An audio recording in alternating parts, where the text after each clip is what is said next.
കേരളത്തിലെ രമേശ് ചെന്നിത്തലയുടെ പോലീസിൻ്റെ അന്വേഷണത്തിൽ തെളിയുന്നത് പോലെ സത്യങ്ങൾ ഒരു CBI അന്വേഷണത്തിലും തെളിയില്ല എന്ന് കോടതിക്ക് തന്നെ ഉറപ്പായിരിക്കുന്നു.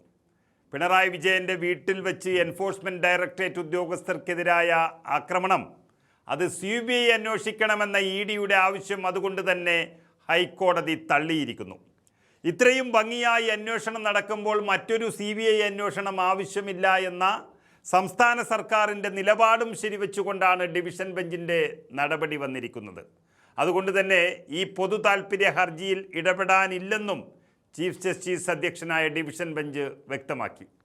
സത്യത്തിൽ ഈ എൻഫോഴ്സ്മെൻറ്റ് ഡയറക്ടറേറ്റും പിണറായി വിജയനും മാസങ്ങൾക്ക് മുൻപ് വരെ അടയും ചക്കരയും പോലെയായിരുന്നു. നമുക്കറിയാം, പിണറായി വിജയനും അദ്ദേഹത്തിൻ്റെ പാർട്ടിയും നടത്തുന്ന വലിയ വലിയ തട്ടിപ്പുകളെല്ലാം കണ്ടുപിടിക്കാൻ എന്ന വ്യാജേനയാണ് കേരളത്തിലേക്ക് ED വന്നുകൊണ്ടിരുന്നത്.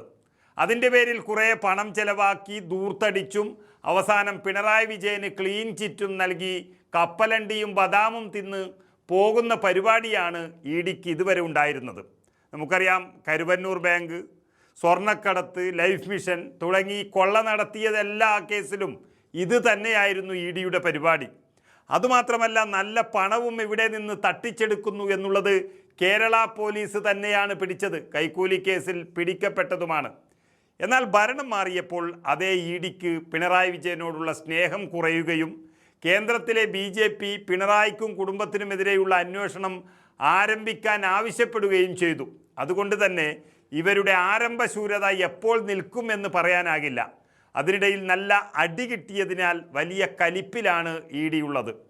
അതിനാൽ കേന്ദ്ര അന്വേഷണ ഏജൻസിയായ CBIയെ കൊണ്ടുവന്ന് ഇവിടെ ഒരു അലക്കാമെന്നും കേരള പോലീസിനെ വെറും ഉണ്ണാക്കന്മാരാക്കി മാറ്റുമെന്നുമാണ് അവർ കരുതിയത്. എന്നാൽ ഭരണം മാറി. കേരള പോലീസിനെ അപകീർത്തിപ്പെടുത്താനാണ് ഇത്തരം ഹർജികൾ എന്നാണ് രമേശ് ചെന്നിത്തല പറഞ്ഞിരിക്കുന്നത്. ഈ സർക്കാർ നൽകിയ മറുപടിയിൽ EDക്ക് വലിയ തിരിച്ചടിയാണ് ഹൈക്കോടതി നൽകിയത്. ഈ CBIയും EDയും ഒക്കെ അന്വേഷിക്കുന്നതിനേക്കാളും വളരെ ഭംഗിയായിട്ടാണ് കാര്യങ്ങൾ ഇപ്പോൾ നീക്കുന്നത്. പിണറായിയുടെ ശിങ്കിടികൾ മാരകായുധങ്ങളുമായി വന്ന് നടത്തിയ ആക്രമണ കേസിൽ ഇതുവരെ 25 പ്രതികളെ തിരിച്ചറിഞ്ഞ് അറസ്റ്റ് ചെയ്തിരിക്കുന്നു ചെന്നിത്തലയുടെ പോലീസ്. അതുപോലെ വളരെ വ്യക്തമായ 44 സാക്ഷിമൊഴികളും അതിനേക്കാളും ഉപരിയായി ജീവിക്കുന്ന തെളിവുകളായി ശാസ്ത്രീയ തെളിവുകളും മാധ്യമ ദൃശ്യങ്ങളും ശേഖരിച്ചു വച്ചിട്ടുണ്ട് കേരള പോലീസ്. ഇൻ്റലിജൻസിൻ്റെ വീഴ്ചയുണ്ട് എന്ന ആരോപണം വെറും കുപ്രചരണം മാത്രമാണ്. അന്വേഷണം ശരിയായ ദിശയിലാണെന്നും DIG ഹൈക്കോടതിയെ അറിയിച്ചു. അത് ഹൈക്കോടതിക്ക് ബോധ്യമായിരിക്കുന്നു. അതായത് കരിമണൽ കമ്പനിയും പിണറായിയുടെ മകൾ വീണയുടെ എക്സാലോജിക് കമ്പനിയും തമ്മിലുണ്ടാക്കിയ തട്ടിപ്പ് സാമ്പത്തിക ഇടപാടുമായി ബന്ധപ്പെട്ട കേസിൽ ഇക്കഴിഞ്ഞ മെയ് 27-നായിരുന്നു തിരുവനന്തപുരത്തെ വീട്ടിൽ EDയുടെ മിന്നൽ പരിശോധന നടന്നത്. അവിടെ മാത്രമല്ല, ഏകദേശം 12ഓളം സ്ഥലത്ത് അങ്ങനെ പരിശോധന നടന്നു. അതിൻ്റെ ഭാഗമായി വീണ പ്രതിയായ കേസിൽ പിതാവും പ്രതിപക്ഷ നേതാവുമായ പിണറായി വിജയൻ്റെ തിരുവനന്തപുരം ബേക്കറി ജംഗ്ഷനിലെ വസതിയിലും റെയ്ഡ് നടന്നു.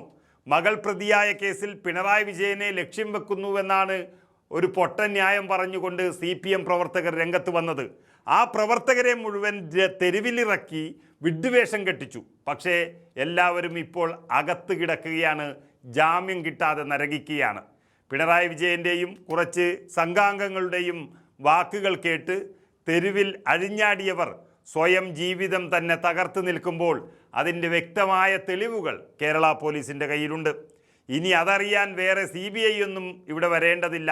അതായത് അന്വേഷണ ഏജൻസികൾ അത് കേന്ദ്രത്തിൻ്റെ ആയാലും കേരളത്തിൻ്റെ ആയാലും നിയന്ത്രിക്കുന്നവർ കഴിവുള്ളവരാണെങ്കിൽ അത് ആരായാലും മതി. കേരള പോലീസ് തന്നെ ധാരാളം. കാരണം ഇപ്പോൾ അത് ചെന്നിത്തലയുടെ പോലീസാണ്. അതിനാണ് ഹൈക്കോടതി തന്നെ ഇപ്പോൾ മാർക്ക് നൽകിയിരിക്കുന്നത്.